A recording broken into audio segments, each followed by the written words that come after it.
कौन जीतता है, कौन हारता है, कौन सरकार बनाता है, सब बात की बातें हैं। महत्वपूर्ण बात यह है कि लोकतंत्र के महायज्ञ यानी चुनाव में जनता बढ़ चढ़कर यदि हिस्सा लेती है तो वो लोकतंत्र में अपना भरोसा दिखाती है। और जम्मू कश्मीर की जनता इसी अंदाज में आज दिखाई दी जब पहले चरण का मतदान और अब बम्पर वोटिंग हुई है। विस्तार से इसके मायने समझने का प्रयास करेंगे। अभी तक जो वोटिंग हुई है वो बहुत शानदार वोटिंग रही है। इसके क्या मायने निकल सकते हैं इसको समझने की कोशिश करेंगे और साथ ही साथ जम्मू कश्मीर में 10 साल बाद हो रहे चुनाव के बाद में अलग अलग सियासी समीकरण भी यहां पर देखने को मिलते हैं। ऊंट किस करवट बैठेगा ये भी जानने का प्रयास करेंगे। कई मेहमान मेरे साथ जुड़ेंगे। जम्मू कश्मीर में 10 साल बाद विधानसभा चुनाव हो रहे हैं। पहले चरण में 7 जिलों की 24 विधानसभा सीटों पर मतदान चल रहा है। पहले चरण में 219 उम्मीदवारों की किस्मत दांव पर लगी है। इस चरण में दक्षिण कश्मीर की 16 और जम्मू क्षेत्र की 8 सीटों पर चुनाव हो रहे हैं। दक्षिण कश्मीर के इलाके में पीडीपी का सियासी आधार रहा है, इसलिए पहला चरण पूर्व सीएम महबूबा मुफ्ती की पार्टी पीडीपी का सियासी भविष्य तय करेगा। पहले दौर की 24 सीटों में से 21 सीटों पर पीडीपी ने उम्मीदवार उतारे हैं। बीजेपी पहले फेज की 24 में से 16 सीटों पर ही चुनाव लड़ रही है। पहले चरण में महबूबा मुफ्ती की बेटी इल्तिजा मुफ्ती समेत 9 महिलाएं भी किस्मत आजमा रही हैं। इसके अलावा 147 निर्दलीय उम्मीदवार भी मैदान में हैं। वहीं कश्मीर चुनाव पर दिग्गजों के बयानों के तीर भी खूब चल रहे हैं। जम्मू कश्मीर में पहले चरण के चुनाव शुरू होने पर पीएम मोदी समेत कई नेताओं ने वोटिंग की अपील की। कश्मीर चुनाव के पहले चरण के मतदान में हो रही बम्पर वोटिंग के क्या मायने हैं इस पर चर्चा करेंगे मेहमानों के साथ, लेकिन उससे पहले ये रिपोर्ट।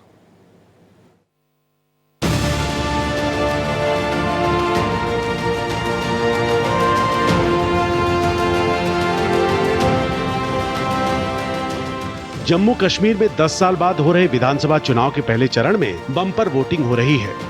अभी 2 चरण के मतदान होने हैं। सियासत अपने चरम पर है। अलग अलग दलों के दिग्गज मतदान की अपील के साथ सियासी तीर भी छोड़ रहे हैं। पीएम नरेंद्र मोदी ने सोशल मीडिया पर मतदान की अपील की। वहीं गृह मंत्री अमित शाह ने लिखा कि आतंक मुक्त जम्मू कश्मीर का निर्माण, वहां नागरिकों के अधिकारों की रक्षा और विकास कार्यों की गति दृढ़ इच्छा शक्ति वाली सरकार ही दे सकती है। एक ऐसी सरकार बनाने के लिए बढ़ चढ़कर मतदान करें जो यहाँ की युवाओं की शिक्षा, रोजगार, महिलाओं के सशक्तिकरण और क्षेत्र में अलगाववाद और परिवारवाद की समाप्ति के लिए प्रतिबद्ध हो। दूसरी ओर कांग्रेस नेता राहुल गांधी ने अपने सोशल मीडिया हैंडल एक्स पर लिखा कि देश के इतिहास में पहली बार किसी राज्य का दर्जा वापस लेकर उसे केंद्र शासित बनाया गया है। यह आप सभी के संवैधानिक अधिकारों का हनन है और जम्मू कश्मीर का अपमान है। आपका एक एक वोट आपके अधिकार वापस लौटाएगा, रोजगार की बाहर लाएगा, महिलाओं को मजबूत बनाएगा और आपको अन्याय काल से बाहर लाएगा। कांग्रेस नेता प्रियंका गांधी ने भी एक्स पर पोस्ट करते हुए लिखा कि पिछले 10 सालों में आपसे केवल छीना गया है राज्य का दर्जा, छीना मतदान और सरकार चुनने का अधिकार, छीना जम्मू कश्मीर की पहचान और स्वाभिमान छीना गया। आज इसे बदलने का समय है। आपका एक एक वोट जम्मू कश्मीर और आपके अधिकारों को मजबूत करेगा। वहीं पहले चरण के मतदान के लिए सुरक्षा बलों और एजेंसियों ने कड़ी सुरक्षा व्यवस्था की है। साथ ही चुनाव आयोग ने विस्थापित कश्मीरी पंडितों के लिए भी विशेष व्यवस्था की है। दिल्ली, जम्मू और उधमपुर में विस्थापित कश्मीरी पंडितों के लिए विशेष मतदान केंद्र बनाए गए हैं। विस्थापित कश्मीरी पंडितों के लिए दिल्ली में 4, जम्मू में 19 और उधमपुर में 1 विशेष मतदान केंद्र बनाया गया है। Bureau report, Bharat express. Bumper voting हुई है, ये तो मैंने शुरुआत में आपको बता दिया और इसके क्या मायने हैं समझने के लिए कई मेहमान मेरे साथ जुड़ेंगे। लेकिन सबसे पहले मैं बात करना चाहूँगा कांग्रेस प्रवक्ता ईशान त्यागी से, मेरे साथ जुड़ चुके हैं। ईशान, सबसे पहले आपका मैं बहुत बहुत स्वागत करता हूँ भारत एक्सप्रेस पर। ईशान बड़े अच्छे वक्ता हैं, युवा प्रवक्ता हैं कांग्रेस के। ईशान, मुझे ये बताएं क्या मायने आप लोगों के लिए कश्मीर चुनाव के। मायने से मेरा जो सवाल पूछने का मकसद है वो ये कि कांग्रेस यहाँ पर सत्ता में आती है नहीं आती है, इन दोनों से बहुत कुछ तय होगा आने वाले समय में। नेशनल कॉन्फ्रेंस से आप लोगों ने जो युति करी है उसमें बहुत सारा विरोध भी हुआ, लेकिन ये कितना ज़रूरी है कश्मीर कांग्रेस के लिए, जम्मू कश्मीर का चुनाव? प्रवीण जी, देखिए आज जम्मू कश्मीर में चुनाव हो रहा है। सबसे पहले तो मैं आपको भी बधाई देना चाहूंगा, पूरे देशवासियों को भी बधाई देना चाहूंगा और खासकर जम्मू कश्मीर की जो जनता है उसको बधाई देना चाहूंगा। और आज जो चुनाव हो रहे हैं 10 साल बाद कश्मीर में, जम्मू कश्मीर जब मैं बोलता हूं, जब वहां चुनाव हो रहे हैं 10 साल बाद, तो ये हमारी जमहूरियत के लिए बहुत अच्छा है। और इसके लिए अगर क्रेडिट किसी को जाता है या मैं धन्यवाद अगर किसी को देना चाहता हूं तो माननीय उच्च न्यायालय यानी कि सुप्रीम कोर्ट को देना चाहता हूं मैं, क्योंकि सुप्रीम कोर्ट की ही दया से, सुप्रीम कोर्ट के ही आदेश के बाद जम्मू कश्मीर में ये चुनाव हो रहे हैं 10 साल बाद। भारतीय जनता पार्टी ने बहुत कोशिश करी लटकाने भटकाने की कि जम्मू कश्मीर में चुनाव ना हो, हम ये कर रहे हैं, हम वो कर रहे हैं, हम परिसीमन कर रहे हैं, हम XYZ कई सारी चीजें कर रहे हैं, लेकिन उसके बाद जाके सुप्रीम कोर्ट ने फटकार लगाई कि आपको चुनाव वहां पे करवाने पड़ेंगे। अब आप ये देखिए पिछले 10 सालों में या फिर आप देख लीजिए पिछले 5 सालों में, जब से आर्टिकल 370 हटाने की बात हुई है, तब जब से 370 हटाए तब से क्या क्या वहां पर हुआ है। आर्टिकल 370 हटाने के बाद देश के इतिहास में पहली बार ऐसा हुआ है प्रवीण जी कि किसी राज्य से उसका दर्जा छीनकर उसको यूनियन टेरिटरी बनाया गया हो। ऐसा पहली बार हुआ है कि 10 सालों में किसी प्रदेश के लोगों ने वोट का अधिकार उनको ना मिला हो, उनको अपना जनता का जो रिप्रेजेंटेटिव होता है एक विधायक, उसको चुनने का मौका उन्हें ना मिला हो। पहली बार ऐसा हुआ है जम्मू कश्मीर में कि आपने देखा होगा पूरे देश में सबसे ज्यादा इंटरनेट शटडाउन अगर कहीं हुए हैं तो वो जम्मू कश्मीर में हुए हैं। और एक आंकड़ा मैं आपको और बता देता हूं, ये बात करते हैं भारतीय जनता पार्टी के हमारे अगर साथी अभी आएंगे वो बोलेंगे कि हमने वहां पर आतंकवाद को खत्म कर दिया।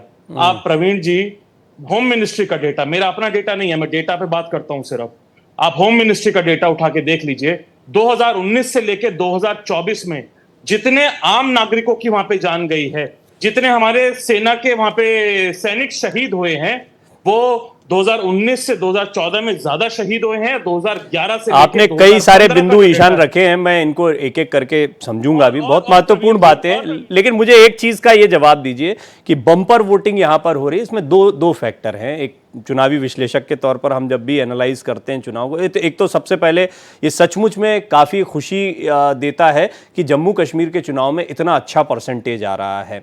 अभी आप ये समझ लीजिए कि 5 बजे के आसपास तक मुझे लगता है 60% के पार जाएगा ये मामला, और फाइनल आते आते हम समझ सकते हैं कि कितना अच्छा मतदान यहाँ जम्मू कश्मीर में हुआ है, which is a very good sign.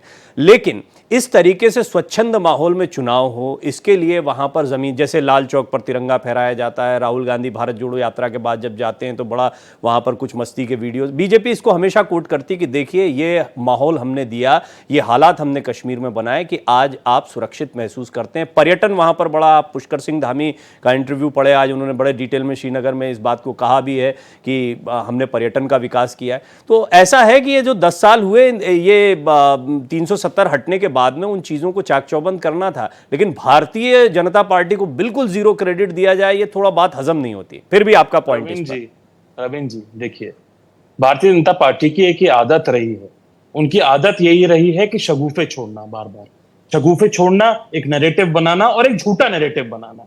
आप ये देखिए, ये तो बहुत अच्छी बात है, ये तो बेहतरीन बात है। अगर जमहूरियत में ज्यादा से ज्यादा लोग जाके वोट डालने का काम कर रहे हैं तो बहुत बेहतरीन बात है। लेकिन आप ये भी तो देखिए ना कि 2008 में जब चुनाव हुए थे तो कई सीटों पर 60% से ज्यादा वोटिंग हुई थी। 2014 के जब असेंबली के चुनाव हुए थे तो वहां पे 66% से ज्यादा वोटिंग हुई थी। आप 2011 के जो पंचायत के चुनाव थे, जो बिल्कुल ग्रामीण चुनाव होते हैं, वहां पे 85 से लेके 90% तक वहां पर वोटिंग हुई थी। अब आइए दूसरी बात पे, ये लोग बोलते हैं हमने टूरिज्म बढ़ा दिया, हमने 1 करोड़ टूरिज्म वहां पे हो रहा है। टूरिज्म की देखिए वहां पर क्या स्थिति है, मैं आपको बताता हूं। 85% जो टूरिज्म है वो वहां पे जम्मू रीजन में है। और दूसरी बात, यहां पर सबसे महत्वपूर्ण बात यह है कि 2011 में ये लोग बोलते हैं अभी 1 करोड़ टूरिस्ट वहां पर जा रहे हैं जम्मू कश्मीर में। 2011 में सबसे ज्यादा टूरिस्ट गया था 1.3 करोड़, 1 करोड़ 30 लाख टूरिस्ट वहां पे गया था। तो देखिए, शगुफे छोड़ने के लिए आप छोड़ते रहिए, झूठ बोलने के लिए आप बोलते रहिए। आज जो जनता जम्मू कश्मीर की सड़कों पे निकली है और उसके बाद उन्होंने जो वोट, ठीक है, आप कांग्रेस प्रवक्ता हैं, कांग्रेस प्रवक्ता ने अपना एक पहलू तो रख दिया। अगर मुझे ये पूछना हो कमियां बताओ, तो वो बड़े अच्छे से ईशान त्यागी यहां पर रख चुके हैं। यासिर जिलानी साहब जुड़ चुके हैं मेरे साथ, स्वागत है आपका। सोहित शर्मा जी जुड़ गए हैं, डॉक्टर संजय कुमार एक बार फिर मेरे साथ राजनीतिक विश्लेषक के तौर पर पैनल में हैं। आप सभी का मैं स्वागत करता हूं। मैं उम्मीद करता हूं जिलानी साहब आप ईशान त्यागी को सुन पाए होंगे, उन्होंने जो भी बातें कही हैं। तो मुझे ये बताएं कि ये एक तो कोर्ट को इन्होंने क्रेडिट दिया है, दूसरा पहले भी वोटिंग परसेंटेज रहा है। बहरहाल आप किस तरीके के, और आज का तो बड़ा चुनौतीपूर्ण है क्योंकि ये जो घाटी वाला क्षेत्र है यही तो आपकी चुनौती है, यहाँ बड़ा निर्दलियों के भरोसे हैं आप। अगर सर जम्मू रीजन में तो आप ठीक ठाक हैं, बना लेंगे वहाँ स्थिति, लेकिन घाटी को लेकर क्या आपकी प्लानिंग है? और दूसरा, आप अगर ईशान जी के कॉमेंट्स पर कुछ कहना चाहें। देखिए, सबसे पहले मैं कांग्रेस के प्रवक्ता ईशान त्यागी जो कह रहे थे, वो तो इनकी मजबूरी है, ये कहेंगे। राहुल गांधी लाल चौक पे जाके फोटो खिंचवाते हैं, घाटी में जाके आइसक्रीम खाते हैं, छात्र और छात्राओं के बीच बैठते हैं। ये राहुल गांधी ने कभी सोचा नहीं था। ये जो सिचुएशन सामने आई, ये भारतीय जनता पार्टी के दृढ़ इच्छा शक्ति के नेतृत्व वाले जो वजीर आजम है, उनकी वजह से आज इनके नेताओं ने तक, इनके तो बड़े बड़े नेताओं के बयान अभी आप पीछे देख लें कि कश्मीर में जाने से डर लगता था। मैं नाम नहीं लेना चाहता हूं, इस तरह की सियासत मुझे करने की आदत नहीं है कि मैं ऐसे बयानबाजी करूं।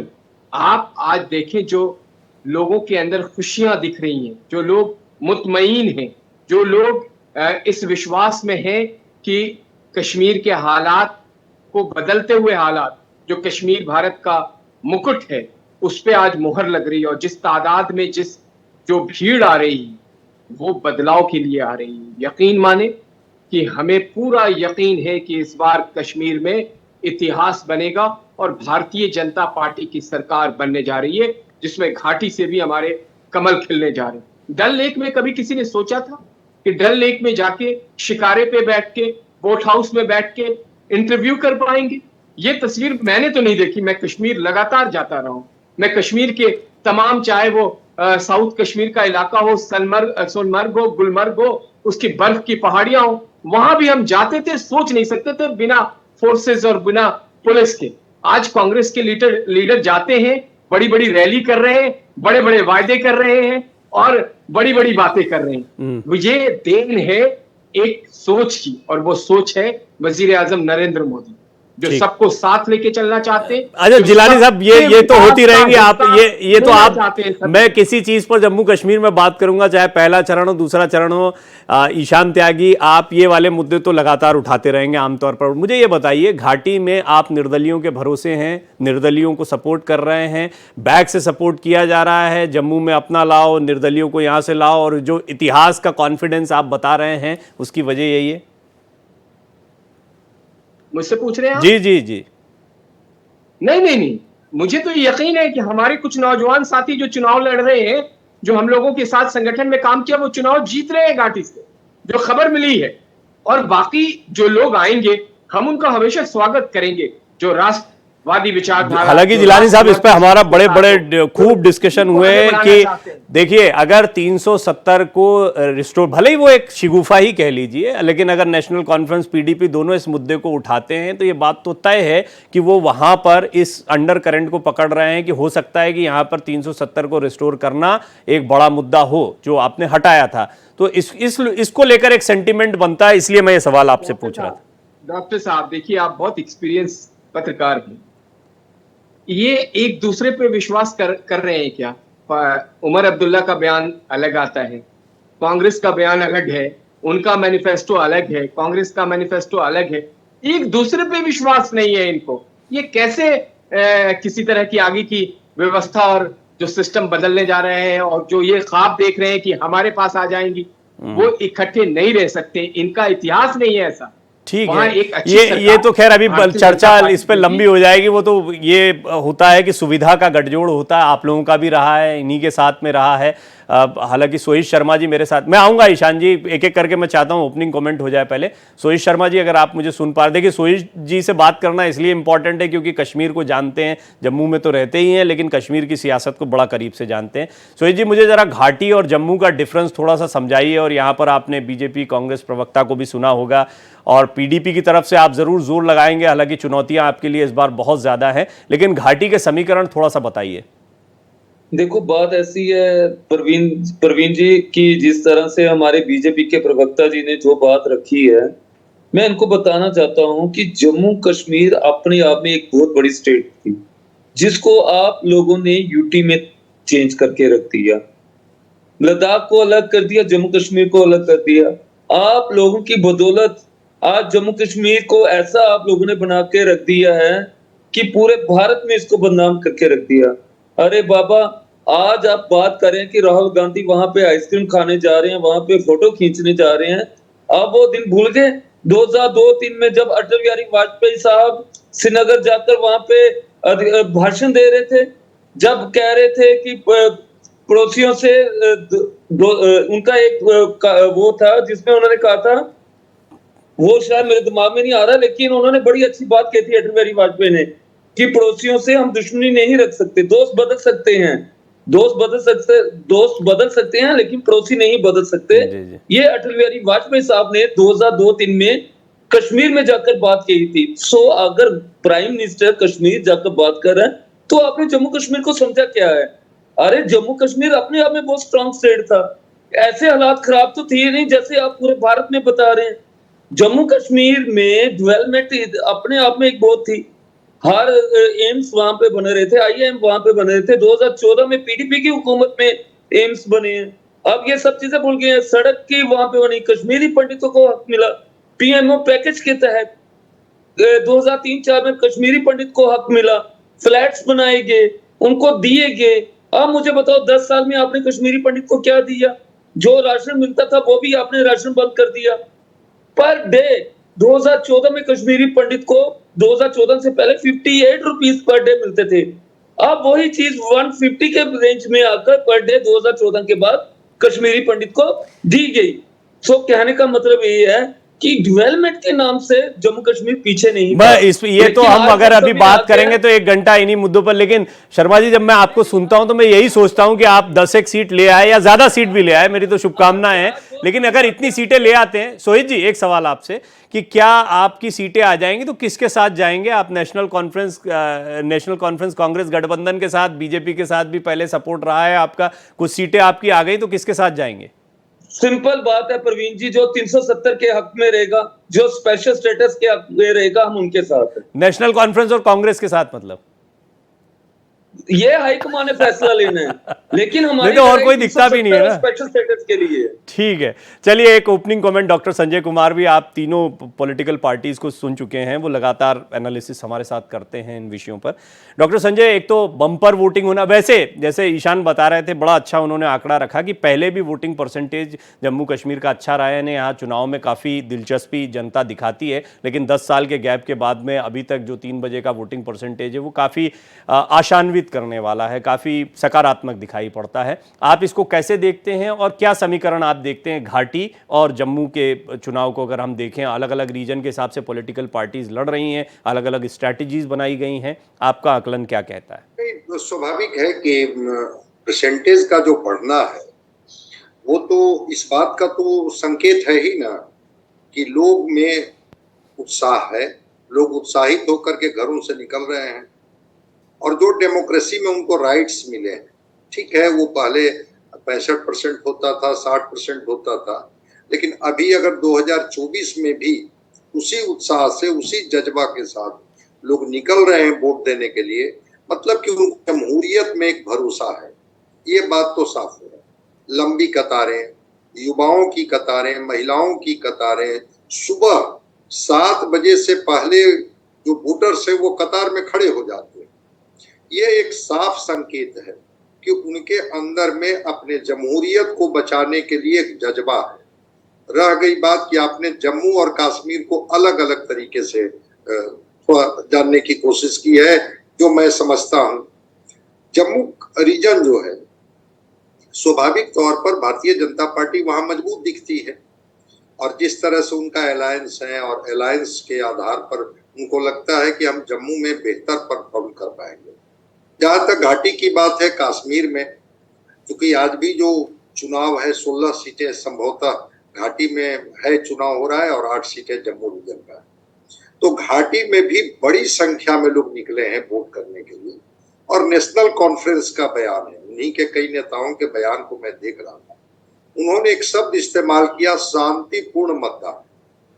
मतलब कि मतदान में कोई वैसी चीजें नहीं दिख रही है जिससे लगे कि नहीं जो परिस्थितियां बदली है या 10 वर्ष के बाद जो चुनाव हो रहा है उसमें वो तस्वीर और वो दृश्य के हम लोग साक्षी रहे हैं कि जब चुनाव के दिन जब लोग निकलते थे अपने घरों से तो क्या उन पर बीतती थी और किस तरह से आतंकवादियों के वो निशाने होते थे, वहां तक पैरामिलिट्री फोर्सेस तक कैसे उनके शिकार हो जाते थे। तो नेशनल कॉन्फ्रेंस बयान एक सुकून तो देता है कि शांतिपूर्ण मतदान, और बाकी जो सारी चीजें चल रही हैं, जो सवाल हैं, चुनौतियां, मुद्दे और उपलब्धियां, कि क्या 10 वर्षों में जम्मू और कश्मीर कुछ नहीं बदला? क्या कश्मीर और जम्मू वहीं खड़ा है या बदलाव का वाहक बना है? मैं कहता हूं कि बदला है। चीजों को, सच्चाई को स्वीकार करनी होगी, चाहे लोग जम्मू में रहते हो या घाटी में रहते हो। ठीक है। अगर बदलाव हुआ है तो उस बदलाव को लोगों को, हालांकि मैं भारतीय राजनीति को बहुत स्पष्ट तौर पर कहूं तो हम अलग अलग तरीके से अगर दो तराजू में देखें तो एक तरफ होता है कि सचमुच में जो काम होते हैं और उनका कितना इम्पैक्ट जब आप वोट के लिए जाते हैं, चुनाव के लिए जाते हैं, उस पर होना। क्योंकि हम देखते हैं चुनाव जो है वो बिल्कुल अलग मुद्दों पर होते हैं, चुनाव जो है वो अलग समीकरणों पर होते हैं, अलग कॉम्बिनेशन बनाकर होते हैं। ईशान जी, घाटी में आप लोगों की मुझे लगता है बड़ी जिम्मेदारी इस अलायंस में छोटे भाई की भूमिका में आने के बाद ये थी कि जम्मू में आप टक्कर दें बीजेपी को। मैं बड़ा स्पष्ट इसलिए क्योंकि दर्शकों को भी समझ में आया कि जम्मू कश्मीर की सियासत जो है वो बिल्कुल घाटी और जम्मू, इसकी सियासत में अलग अलग चलती है। नेशनल कॉन्फ्रेंस, पीडीपी आपस में लड़ते दिखाई दे रहे हैं। राशिद इंजीनियर जो कि बड़ा झटका पहले भी नेशनल कॉन्फ्रेंस को दे चुके हैं लोकसभा चुनाव के दौरान, वो उनका वापस आना, उनका भी लड़ना, बहुत सारे निर्दलियों का लड़ना। घाटी में आपकी लड़ाई बहुत डिफिकल्ट दिखाई देती है और जम्मू में भारतीय जनता पार्टी बड़ी कॉन्फिडेंट। नहीं, अगर भारतीय जनता पार्टी इतनी कॉन्फिडेंट होती प्रवीण जी, तो कम से कम 1/3 सीटों पे, तो 1/3 सीटों के आसपास ही लड़ रही है भारतीय जनता पार्टी। अगर इतनी कॉन्फिडेंट भारतीय जनता पार्टी जम्मू और कश्मीर को पिछले 10 साल में लेकर होती तो लोकसभा के चुनाव में कश्मीर घाटी से पलायन नहीं करती भारतीय जनता पार्टी। और देखिए, हमारी पूरी जो लड़ाई है वो जमहूरियत को बचाने की है, वो इस देश के लोकतंत्र को बचाने की है। हम देश में कहीं भी चुनाव लड़ते हैं, चाहे वो जम्मू कश्मीर हो या देश का कोई भी अन्य राज्य हो, कोई भी छोटी से छोटी असेंबली हो या छोटी से छोटी पंचायत हो, हम देश के लोकतंत्र को बचाने की लड़ाई लड़ रहे हैं प्रवीण जी। और आपको मैं बताया तो जम्मू कश्मीर की हालत क्या है।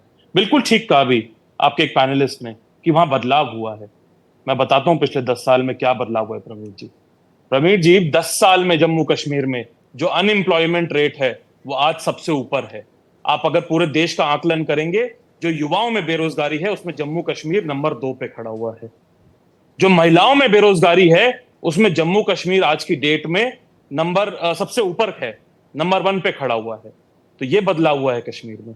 और अब मैं सुबह से देख रहा हूं जो लोग माइक पर बोलना चाह रहे हैं इस समय कि आप लोग, आपके जो रिपोर्टर हैं, वो जब लोगों से पूछ रहे हैं आप किन मुद्दों पर लड़ रहे हैं, तो बड़े बेसिक मुद्दे हैं, बिजली, सड़क, पानी। अरे 10 साल में आपने ये हाल कर दिया जम्मू कश्मीर का कि ना वहां पे सड़क है, ना वहां बिजली है, ना वहां पानी है। इसीलिए प्रवीण जी, हम अपनी जो चुनाव लड़ रहे हैं वो हम गारंटियों पे चुनाव लड़ रहे हैं। और हमारी सबसे महत्वपूर्ण गारंटी ये है कि जैसे ही हमारी सरकार बनेगी, जम्मू कश्मीर को जो राज्य का दर्जा भारतीय जनता पार्टी ने उनसे छीन लिया, जो वोट देने का अधिकार भारतीय जनता पार्टी ने उनसे छीन लिया, वो हम उनको जम्मू कश्मीर के लोगों को वापस दिलाएंगे। ठीक है। हम चिकित्सा के क्षेत्र में 25 लाख तक का जो इंश्योरेंस है वो लोगों को देंगे। हम हर डिस्ट्रिक्ट में, यानी कि हर जिले में हम सुपर स्पेशलिटी। ठीक है, मैं ईशान जी ये डिटेल में आपका जो घोषणा पत्र है मैं उसका अवसर दूंगा आपको, निश्चिंत रहें आप। मैं चाहता हूं अनुत्तरित ना रहे। तो यासिर जिलानी साहब, अभी जो ईशान त्यागी ने कहा कि 10 सालों में क्या क्या बदलाव हुआ, उन्होंने तंज के अंदाज में वो बदलाव बताएं, उस पर आपकी टिप्पणी। ये इनके आंकड़े जिस तरीके से झूठे हैं, ये इनसे पूछे कि हिमाचल में जो गारंटी दी थी उसको पूरा किया क्या। आज हिमाचल में वो जो बेसिक जरूरत है, जो वहां पे काम कर जिलानी रहे साहब, लोग कश्मीर पे बात करते हैं ना, हम कर लेंगे हिमाचल। ठीक है, तेलंगाना में जो इन्होंने गारंटी दी वो झूठ निकली, जो कर्नाटका में इन्होंने गारंटी दी वो झूठ निकली। वहां पे लोग इनसे सवाल कर रहे हैं। ये अब कश्मीर को लेके एक नया शिगुफा जो ये इनकी आदत है, इनके नेता की झूठ बोलने की, उसी सीरीज को ये आगे बढ़ाने की कोशिश कर रहे हैं। इन पे लोग यकीन नहीं करें। और पीडीपी के सोहित शर्मा जी बातें कर रहे थे, यकीन मानिए उनके दिल से एक करके। ईशान भाई एक मिनट, आराम से आप बोल रहे थे, सुन लिया उन्होंने। ईशान भाई एक मिनट, आप जो आतंकी घटनाओं में, ईशान भाई नहीं, ईशान भाई गलत है, गलत बात। रुक जाइए, एक मिनट रुक जाइए। आपकी बात सुन रहे थे, यूनिवर्सिटी में ज्ञान लेके बैठ जाते हैं कि पहले नंबर पे कश्मीर में। यही बात ये दूसरी डिबेट में किसी और राज्य को लेके करेंगे, क्योंकि इनके पास एक आंकड़े की जादूगरी और उस झूठ का इन लोगों ने, तमाम प्रवक्ताओं ने एक तरीके से इन्हें ट्रेनिंग दी गई है कि आप जब भी टीवी पे जाएं तो जिस राज्य में केंद्र चुनाव सरकार हो का डेटा उस है। राज्य का यासिर आंकड़े में जिलानी आप साहब, नंबर 1 बेरोजगारी महिलाओं तो का पढ़ के बता आए दे, करिए कम से नंबर 2 कम। पे युवाओं की समस्या बता दे और राज्य का नाम अलग कर ले। ये जनता कहीं की भी बर्दाश्त नहीं करेगी। और जम्मू एंड कश्मीर में घाटी में कांग्रेस के तो खाते मैं खुल जाए, ये आऊंगा बहुत बड़ी ईशान बात भाई, है। आऊंगा, आपको मैं मौका कश्मीर को दूंगा। देख रहा हूं, बहुत बहुत वक्त से कश्मीर की राजनीति पे मेरी भी नजर है। मैं वहां के संगठन के तौर पे भी मैंने काम करा है। वहां पे कांग्रेस का कहीं कोई मुझे नहीं लगता ठीक है, कि चलिए किसी तरह कांग्रेस के का बारे में आपने बहुत बड़ा बातें कही, असर। लेकिन इन्होंने प्रश्न आपके बारे में किए थे, वो भी समझूंगा। ईशान त्यागी भी कुछ कहना चाह रहे हैं, सोहित शर्मा जी की बात पर आप कमेंट करना चाह रहे थे। जिलानी साहब, एक सबसे पहले तो आप पर जो कुछ सवाल उठाए थे, मैं चाहता हूं उनके जवाब दें। इनके वादे झूठे हैं, ठीक है, ये जो कर रहे हैं वो सारी बातें आपने कही, लेकिन इन्होंने पिछले 10 साल की कुछ बातें कही, उस पर मैं चाहूंगा आप थोड़ी सी बात रखें। देखिए, मैं आपको बताता हूं कि क्यों 10 साल शांति और विकास के रहे। क्या आपने देखा कि 370 की परछाई जो थी, जो अलगाववाद और हुर्रियत जैसे संगठन के सामने लोग नतमस्तक होते थे, आपने तो देखा होगा, बहुत करीब से आपने इनको कवर भी किया होगा। आज वो तस्वीर को खत्म कर दी गई। 370 अब इतिहास बन चुका है, दोबारा कभी नहीं आएगा, ये कश्मीर के लोगों को भी मालूम है। और हमने जो मैनिफेस्टो अपना दिया है उसकी मैं कुछ बातें आपको यहां बताना चाहूंगा। पहले मैं 370 के बाद जो चीजें ऐतिहासिक तौर पे बदली, आपने देखा 10 साल में कभी कोई कश्मीर के किसी भी इलाके में कहीं कोई पत्थरबाजी हुई, किसी ने पत्थर अपने हाथ में उठाया? 30 साल के बाद वहां थिएटर जैसी चीजें सामने आई हैं, वहां फिल्में चलने लगी हैं। 30 साल के बाद, 32 साल के बाद वहां ताजिया का जो जुलूस होता है वो ऐतिहासिक तौर पे सामने आया है और कश्मीर के लोग उसमें शामिल हुए। वो कश्मीरियत को बचाने के लिए वो जो तस्वीर सामने आई है वो नरेंद्र मोदी के विजन का नतीजा है। इसलिए हम लोग यकीनी तौर पे कह रहे हैं कि हमारी सरकार बन रही है। जब एनसी का मैनिफेस्टो आता है, राहुल गांधी चुप हो जाते हैं। राहुल गांधी ने एक लफ्ज उस पर नहीं बोला। मैं एनसी के मैनिफेस्टो को इस वक्त अगर एनसी का कोई प्रवक्ता होता तो जरूर पूछता, मैं उसमें नहीं रखूंगा कि कितनी कैसी कैसी खतरनाक बातें उनके मैनिफेस्टो में है, जो सौहार्द को बिगाड़ती हैं, जो भाईचारा को तोड़ती हैं, जो कई जगहों के नाम बदलने की बात है, कई करती हैं। पहाड़ियों के नाम बदलने की बात है, 370 को रिस्टोर, बहुत सारी बातें हमने खूब बात की है इस पे। ऐसा नहीं, सोहित जी तो थे भी, उस चर्चा में भी थे, उसमें भी बात की है। नहीं, मैं इसी इस बात को रख रहा हूं कि आज जब आपने फिर रखा और जब चुनाव का आऊंगा ईशान जी, मसला हुआ आपसे और तो जब हम स्वाभाविक सवाल बने हैं। मंडल तक लोगों के बीच में गए तो हमने उनको बताया कि हम नौजवानों को, महिलाओं को किस तरीके से आगे उनका सम्मान करने जा रहे हैं, उनको किस तरीके से हम महिलाओं के विकास को फोकस करते हुए 18,000 रुपए की जो बात करी है वो यकीनी तौर पे देंगे जब हमारी सरकार बनेगी। हम उज्ज्वला योजना के तहत लाभार्थियों के लिए जो योजना हमारी है वो हमने जमीन पे किया है परवीन जी, और हम उसको करेंगे। इसलिए कश्मीर के लोग हम पे यकीन कर रहे हैं। और आज जो अभी राजनीतिक विश्लेषक संजय कुमार जी कह रहे थे कि जिस तरीके से उत्साह है महिलाओं में, महिलाएं तकदीर बदल रही हैं, लगातार भारत के हम राज्यों में देख रहे हैं, और महिलाओं के अंदर भारतीय जनता पार्टी को लेके जो उत्साह है उसका नतीजा आपको देखने को मिलेगा रिजल्ट के दिन। मैं भी आपके साथ रहूंगा। हमारे तरफ घाटी में हमारा कमल खिलने जा रहा है, ये हमारे लिए बड़ी बात है। कांग्रेस किस मुंह से बात करती है वो जरूर तर्क कुतर्क कर लेगी टीवी चैनल पे बैठ के, लेकिन कश्मीर के लिए क्या करा है 90 के दशक को अगर हम चले जाएं तो उस पर पूरी डिबेट खत्म हो जाएगी। कई बार हमने ठीक है यासिर जिलानी साहब, आपने कई महत्वपूर्ण बिंदु रखे हैं। ईशान भाई, एक बात बस, मेरा तो एक ही सवाल है, अगर मान लीजिए कुछ ऐसा ऐतिहासिक फैसला आता है, ईवीएम पर सवाल तो नहीं उठाएंगे ना? देखिए, हम सवाल किस पे उठाएंगे किस पे नहीं उठाएंगे ये तो चुनाव का जो नतीजा है वही बताएगा। लेकिन अभी आपने देखिए सवाल पूछा था आपने यासिर जिलानी साहब से कि पिछले 10 साल के जो मैंने सवाल पूछे थे उनके जवाब दें। उन्होंने अपनी बात शुरू करी कि विकास के मैं आपको गंगा बहती हुई दिखाऊंगा, लेकिन उन्होंने जो विकास दिखाया वो चला गया 370 पे। और यासिर जिलानी साहब बोल रहे हैं कि वहां फिल्में चलने लगी हैं, वहां थिएटर होने लगा है, वहां ड्रामा होने लगा है। हाँ, 2014 से पहले तो कश्मीर में कुछ होता ही नहीं था। लोग पत्ते पहन के घूम रहे थे, मिट्टी के बर्तनों में खाना खाते थे, सड़कों पे चलते ही नहीं थे, सारी कच्ची सड़कें थी। सब कुछ आप ही ने तो किया है। मुझे तो लग रहा है कि यासिर जिलानी साहब और बीजेपी अभी इस शगुफे में है और इस मेंटालिटी में है इस समय कि 2014 के बाद ही शायद जम्मू कश्मीर का विलय हुआ होगा भारत में। ये वो वक्त भूल गए कि जम्मू कश्मीर के जो हालात थे 1947 से, तो 1947 में उसको हम कहां से लेकर कहां तक निकाल के लेकर आए। और इन्होंने क्या किया, इन्होंने देखिए बेरोजगारी में नंबर 1 बना दिया, महिलाओं की बेरोजगारी में नंबर 1 बना दिया, लेकिन उस पर इन्होंने जवाब नहीं दिया। अब ये देखिए, डेटा को ये झुटला सकते हैं, मेरे डेटा को तो झुटला देंगे, कोई बात नहीं, लेकिन आप होम मिनिस्ट्री के डेटा को कैसे झुटलाएंगे, मुझे ये बताइए ना। होम मिनिस्ट्री तो आप ही के मंत्री चला रहे हैं, अमित शाह जी, आप उसको कैसे झुटला देंगे? और दूसरी एक रिपोर्ट और है मेरे पास, वो पार्लियामेंट्री स्टैंडिंग कमेटी एक बनी थी प्रवीण जी वहां पर, उसने बोला कि 10% जो जनता है जम्मू कश्मीर की, आज वो ड्रग्स का शिकार है, आज वो नशे का शिकार है, और ये सारे नशीले पदार्थ पाकिस्तान से स्मगल हो रहे हैं, पाकिस्तान से आ रहे हैं। तो बताइए उस पर आपने कहां रोक लगाई पिछले 10 साल में?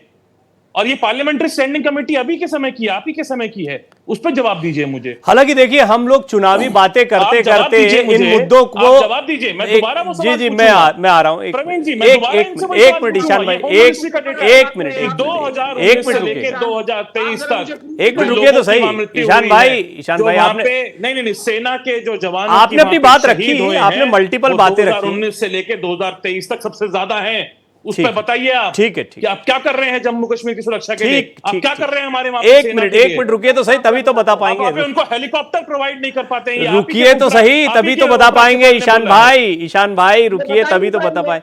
रुक जाइए जिलानी साहब, एक चीज में, क्योंकि दर्शक हमको बहुत सारे सुनते हैं, मुझे बहुत सारे कमेंट्स आते हैं, और फिर मुझे लगता है कई बार कि इन चीजों को बिल्कुल दुरुस्त करके चलना चाहिए। 370 एक बहुत महत्वपूर्ण गंभीर मुद्दा है। कश्मीर के हालात, हम एक पैनल पर 4 लोग बैठकर डिस्कस कर लें, कश्मीर की स्थितियां क्या हैं वहां पर, उस पर हम अपनी अपनी टिप्पणियां पॉलिटिकली कर दें, ये भी पर्याप्त तौर पर कश्मीर को नहीं बताता। ये बात बहुत स्पष्ट तौर पर समझ में आती है। कश्मीर एक बड़ा संवेदनशील क्षेत्र रहा है, वहां का विकास इस देश के विकास के लिए बहुत महत्वपूर्ण है, हमारी सुरक्षा के लिए बहुत महत्वपूर्ण है। वहां के लोग भी हमारे लोग हैं, इस बात का एहसास कराना अभी खासतौर पर घाटी के क्षेत्र में एक जहनियत वाली बात जो है। सोहित जी, आपको याद होगी, हमने बड़ी लंबी चर्चा इस पे करी थी कि जब हम देखते हैं कि अलगाववादी ताकतों को उत्साहित करने के लिए कुछ बातें कही जाती है, जैसे नेशनल कॉन्फ्रेंस के जिस मैनिफेस्टो की बात यासिर जिलानी साहब कर रहे थे, ईशान त्यागी जी, आपको उसको भी देखना चाहिए। कई चीजें नजरअंदाज होती, मैं गया नहीं उस पर क्योंकि नेशनल कॉन्फ्रेंस की तरफ से कोई नहीं है, फिर भी आप उनके सहयोगी हैं। वो वहां पर पहाड़ों के नाम बदलकर अलगाववादी ताकतों को एक तरीके से प्रोत्साहित कर रहे हैं। कई ऐसी चीजें उन्होंने मैनिफेस्टो में लिखी है जो कांग्रेस के साथ नहीं जाती। उस समय पर जब कांग्रेस के प्रवक्ता थे, उन्होंने कह दिया कि नहीं, देखिए कुछ चीजें होती है राजनीति में, उनकी अपनी सोच है, हमारी अपनी सोच है, हम मिलकर लड़ रहे हैं। आपने कॉम्बिनेशन किया है, राजनीति के लिए किया है। तो ये जो सियासत होती है ना, इसमें बहुत सारे फैसले होते हैं। तो मुझे इस पर भी थोड़ा सा एक स्पष्टीकरण दें, क्योंकि आप जो है अपने स्तर पर तो कर लेते हैं वो सियासी सारे गुणागणित, और भारतीय जनता पार्टी से परहेज करते हैं।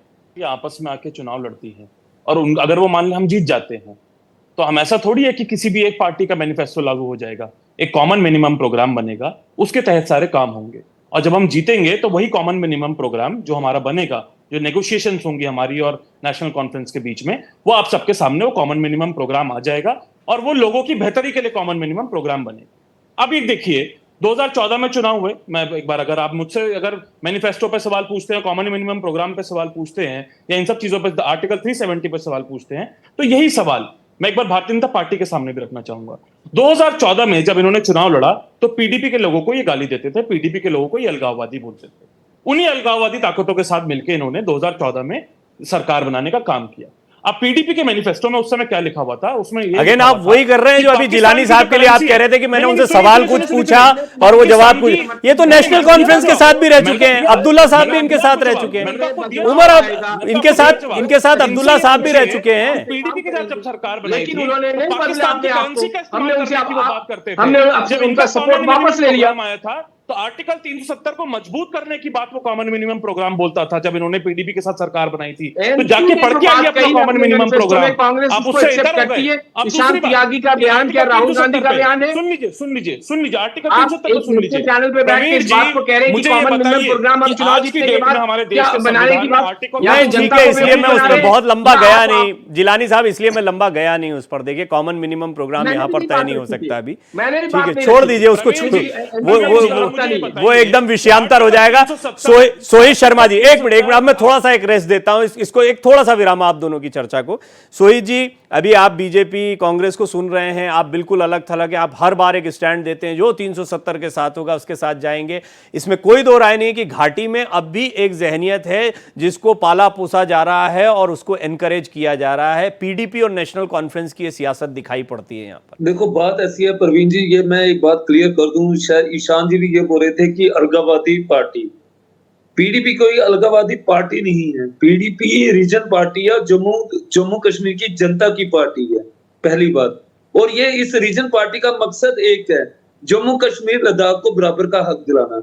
1999 में पीडीपी का गठन हुआ था, उसका मकसद एक था कि जो नेशनल कॉन्फ्रेंस के दौरान जो भ्रष्टाचार फैला था, जो नौकरियों का घपला हुआ था, उसको रोकने के लिए पीडीपी का गठन किया गया था और यही पीडीपी का गठन आगे चला। हमारा मकसद एक है, ना ग्रेनेड से ना गोली से, बात बनेगी बोली से।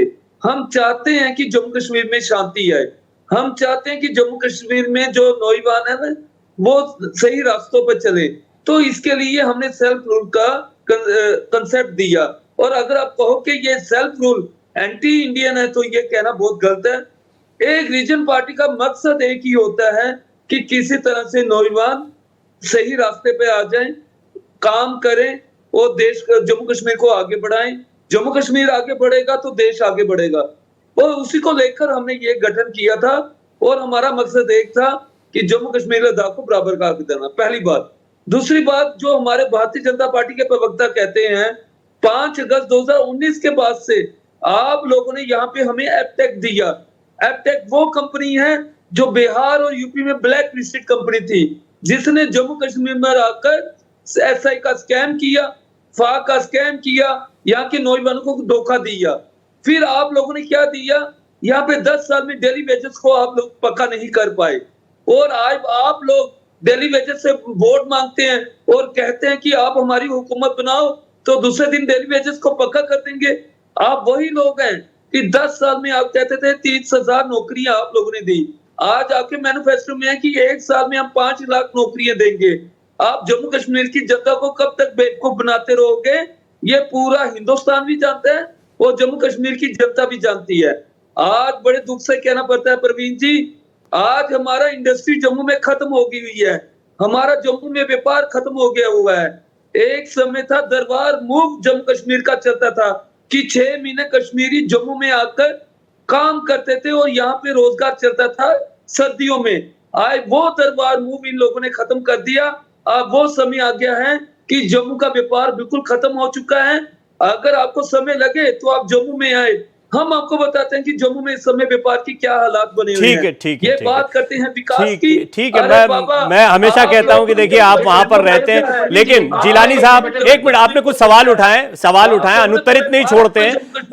दूसरा पहलू भी जान लेते हैं, एक तरफा नहीं। जिलानी साहब, मैं डॉक्टर संजय के पास जाऊं उससे पहले थोड़ा इंडस्ट्रियलाइजेशन, वहां पर रोजगार की संभावनाओं को लेकर क्या किया गया है या क्या प्रयास हुए वो बताएं। जिलानी साहब। मुझसे सवाल मैंने सुना नहीं, एक बार और।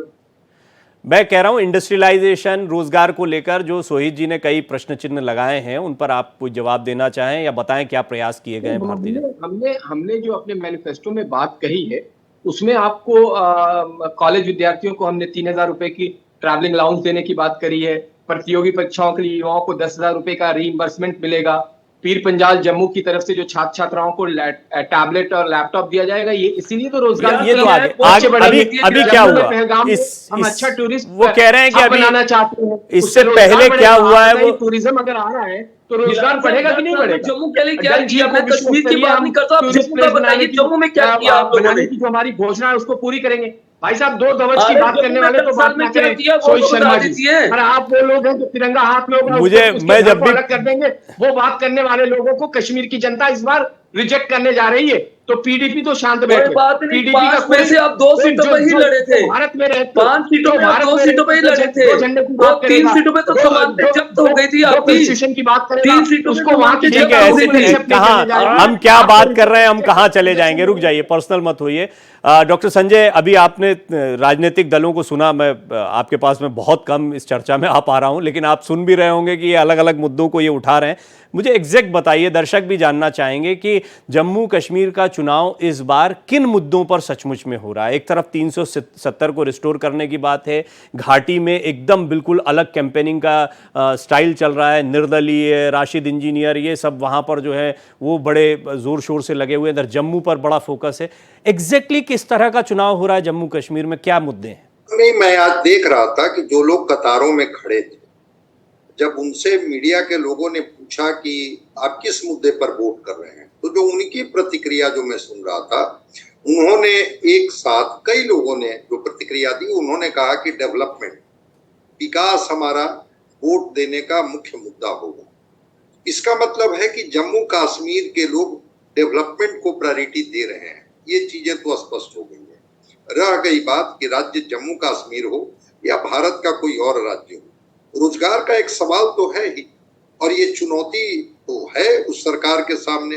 तो अगर जनता डेवलपमेंट के नाम पर ही वोट करती है, जिस इंडस्ट्रियलाइजेशन की तरफ आपने इशारा किया और पूछा कि इंडस्ट्रियलाइजेशन का क्या हुआ, नौजवानों के भविष्य का क्या हुआ, तो अगर वो लोग उस पर वोट करते हैं, एक तो चीज अच्छी हुई है, इस चीज को तो स्वीकार करना होगा कि शांति बहाल हुई है। मैंने पिछली बार भी कहा था कि ये केसर के क्यारियों में बारूद भरने वाले लोग कहाँ से आते थे, वो आकाश से आते थे या धरती के नीचे से आते थे, ये पूरे लोग वर्ल्ड को पता है। और कई बार भारत ने अंतर्राष्ट्रीय मंचों से इस बात को रखा है। इतनी बात तो है, इस सच को तो स्वीकार करना होगा।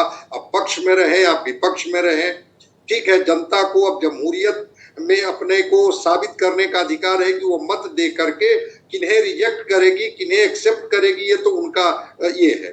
जहां तक जम्मू कश्मीर को पूर्ण राज्य के दर्जा देने की बात है, इस बात को तो बीजेपी के लोगों ने भी स्वीकार कर लिया है।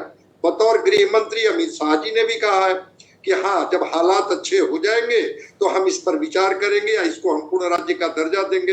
हाँ, ये पीड़ा हो सकती है और इस पीड़ा से मैं भी सहमत हूँ कि वो जो एक राज्य जो पूरी तरह से संप्रभुता के साथ वो इस भारत का अंग था, उसको अगर आपने यूनियन टेरिटरीज में डिवाइड करके उनके अधिकारों को अगर आपने सीमित किया है, इसको लेकर के वहां के लोग अगर चिंतित है, वहां के लोग सवाल खड़ा कर रहे हैं, तो भारतीय जनता पार्टी ने भी इस बात को कहा है कि हाँ, चुनाव हो जाने दीजिए।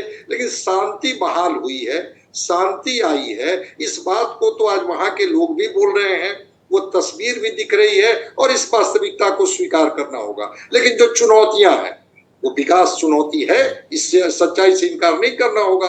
युवाओं के सामने रोजगार चुनौती है, ठीक है, उनके हाथ में आज पत्थर नहीं है, लेकिन उनके हाथ में रोजगार नहीं है, इस सवाल का भी तो जवाब वो जनता देगी अपने वोट के माध्यम से। तो जरा आने दीजिए परिणाम, फिर हम लोग समीक्षा कर लेंगे किन पर उन्होंने भरोसा जताया। मैनिफेस्टो तो सारी पार्टियों ने जारी कर दिया। हाँ, ये आप सही कह रहे हैं, आप सही कह रहे हैं, बिल्कुल बड़ी चुनौती होती है, क्योंकि जब हम वोट पड़ रहा है उस समय पर जब बात करते हैं तो तमाम दलों की अपनी अपनी बातें आती हैं, अंदाजे होते हैं। सोहित जी, आप कुछ कहना चाह रहे थे, संक्षेप में अपनी टिप्पणी करें तो फिर मैं ईशान जी के पास जाऊं। मैं डॉक्टर संजय जी हमारे वरिष्ठ पत्रकार हैं, तो मैं उनसे एक बात कहना चाहता हूँ। आप शांति की बात कह रहे हैं, शांति मुझे बताइए, कश्मीर में शांति के अलावा जम्मू में कहाँ शांति है?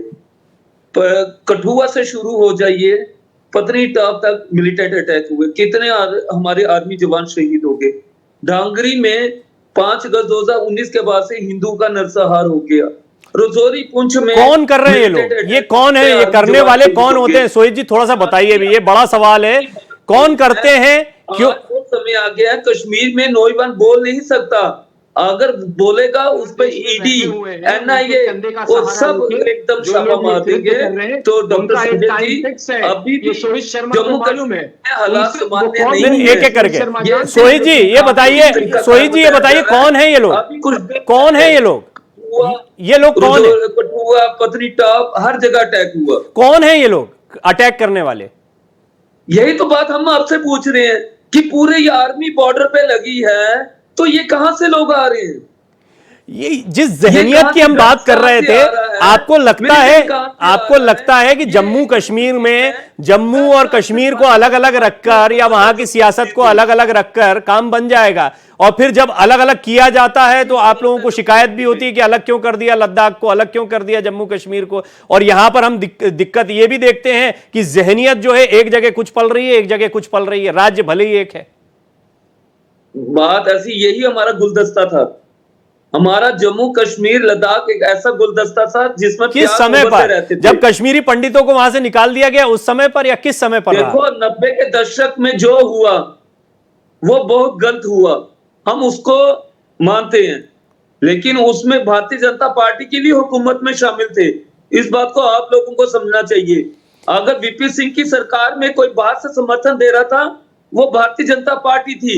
इस बात को आप स्वीकार करते हैं कि अगर 90 के दशक में जो कुछ हुआ तो उसमें भारतीय जनता पार्टी भी देखिए, मेरा मकसद, मैं अभी चाहूं तो इस पर बड़ा लंबा खुद ही एक लेक्चर दे दूं बड़ा लंबा सा, उसका कोई फायदा नहीं होता है कि हम यहां पर कोई ऐसी नैतिक बातें करें और जिनका कोई आधार ना हो। हम देखें कि जम्मू कश्मीर के सियासी हालात कैसे बदल रहे हैं, कितने सुंदर हो रहे हैं और उसी पर रहे हैं। ईशान जी मुझे ये बताएं, अब क्योंकि अब क्लोजिंग कमेंट्स की तरफ बढ़ रहे हैं, आप कश्मीर को कैसे देखते हैं कि एकजुट कश्मीर हो, सुंदर कश्मीर हो, और वो जो जहनियत में बार बार कह रहा हूं, कहीं बाहर से नहीं आते हैं लोग, घाटी में ही कई लोग हैं, और ये जितने हमलों की बात कर रहे हैं तो चुन चुन के भी कई जगह पर निकाला जा रहा है। तो आतंकी अटैक या आतंकियों का खात्मा, इस पर तो हम बिल्कुल सियासत हमको नहीं करनी चाहिए, वो चिंता का विषय है, उसके ऊपर एक समाधान निकलना चाहिए। लेकिन मुझे बताएं कि आप लोग क्या तस्वीर देख रहे हैं आने वाले समय में। कुछ तो मैनिफेस्टो में आपने बात कही, कुछ और आप बताएं कि किस तरीके से आप जम्मू कश्मीर को एक देखते हैं। प्रवीण जी, जम्मू कश्मीर इंक्लूडिंग लद्दाख, हम पूरा एक था, एक है और एक रहेगा। उसको तोड़ने का काम भारतीय जनता पार्टी ने किया, उसको यूनियन टेरिटरी का दर्जा देने का काम, उसका राज्य का दर्जा लेने का काम भारतीय जनता पार्टी ने किया। और आप ये भी देख रहे हैं किस तरह से लद्दाख से एक डेलीगेशन पैदल चल के दिल्ली की तरफ मार्च कर रहा है, जो कि 2 अक्टूबर को दिल्ली पहुंचेगा। और वो किसके खिलाफ कर रहा है? वो कर रहा है कि जो चाइना हमारे देश में घुसता चला जा रहा है लद्दाख रीजन में, वो उसके खिलाफ एक मार्च कर रहा है। और वो मार्च दिल्ली में 2 अक्टूबर को पहुंचेगा। मुझे नहीं पता कि भारतीय जनता पार्टी की सरकार उसके नीचे भी कंटीली तारे और उनके ऊपर भी आंसू गैस चलाएगी कि नहीं, मुझे नहीं मालूम। लेकिन हाँ, जम्मू कश्मीर इंक्लूडिंग लद्दाख एक है, एक था और एक ही रहेगा। और हम उसकी अखंडता को भरपूर रखने का, हम उसको एक करने का काम करेंगे। और हमारा जो मैनिफेस्टो है, अभी एक बात और रह गई बीच में। अभी देखा हमने किस तरह से यासिर जिलानी साहब और सोहित शर्मा साहब कुत्ते बिल्ली की तरह लड़ रहे थे, और यही कुत्ते बिल्ली की लड़ाई 2014 में भी हमने देखी थी। नहीं ठीक है, मैं इन शब्दों को एंटरटेन नहीं करता। नहीं ठीक है, आप लोग सब परिपक्व समझदार लोग हैं, भाषाई तौर पर हम नहीं, ऐसे बहुत सारी कहावतें और बहुत सारी चीजें होती हैं। अभी यासिर जिलानी साहब कुछ कह देंगे, आप मुझे कहेंगे कि क्यों ऐसा बोल गए। ठीक है जिलानी साहब, आप बात बोलिए। परवीन जी, देखिए, मुझे बेहद अफसोस होता है जब कोई नौजवान साथी भारतीय जनता पार्टी की नफरत में देश के खिलाफ बोल रहे हैं। कांग्रेस के प्रवक्ता ने कहा कि कश्मीर के लोग, चीन के लोग भारत के अंदर आ गए और उसको लेके एलिगेशन आ रहे हैं। ये सरासर झूठ है। ये राहुल गांधी भी झूठ बोल रहे हैं, कांग्रेस पार्टी भी झूठ बोल रही है, और कांग्रेस के प्रवक्ता भी बैठ के भारत को नीचे दिखाने की बात कर रहे हैं। एक बात कह सकता हूं, किसी की सरकार हो, देश की अखंडता, देश की संप्रभुता, देश की सुरक्षा सर्वोपरि है। देश की सुरक्षा सबके लिए सर्वोपरि है। ऐसा नहीं कि कांग्रेस सोच रही, भारतीय जनता पार्टी नहीं सोच रही या बीजेपी सोच रही। देश की सुरक्षा हम सबके लिए महत्वपूर्ण है। इसलिए ये तो मैं बिल्कुल कोरे सियासी बयान मानता हूं। लेकिन एक चलते चलते जिलानी साहब, जैसे कि ईशान त्यागी जी से मैंने पूछा था, आप कश्मीर में क्या आने वाले समय में किस तरीके का कश्मीर देखते हैं, जम्मू कश्मीर देखते हैं?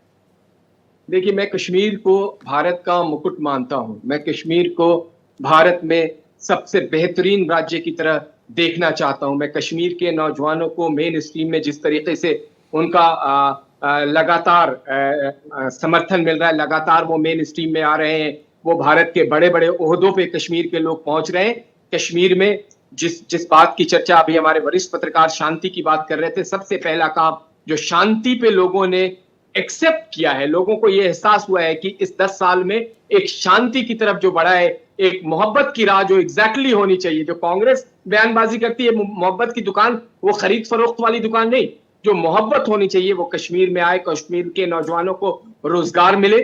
मैं इस बात को मुझे एक्सेप्ट करने में किसी तरह की कोई बात नहीं है। वो मजबूत हो, वहां की जिस तरीके से वहां पे विकास जा रहा है, जितने प्रोजेक्ट वहां पे पहुंचे हैं, ये लोग कुछ भी बात कह दें, जब आप कश्मीर के लोकल लोगों से अभी आप पूछेंगे और लाइन में लगे हुए नौजवान छात्र छात्राएं जिस तरह की बातें कर रही थी, उन्हीं से तो खबर मिलती है। उन्होंने जो बताया ठीक है, क्विक कमेंट ईशान जी, क्विक कमेंट। मैं नहीं चाहता कि अनुत्तरित रहे बात, क्विक कमेंट।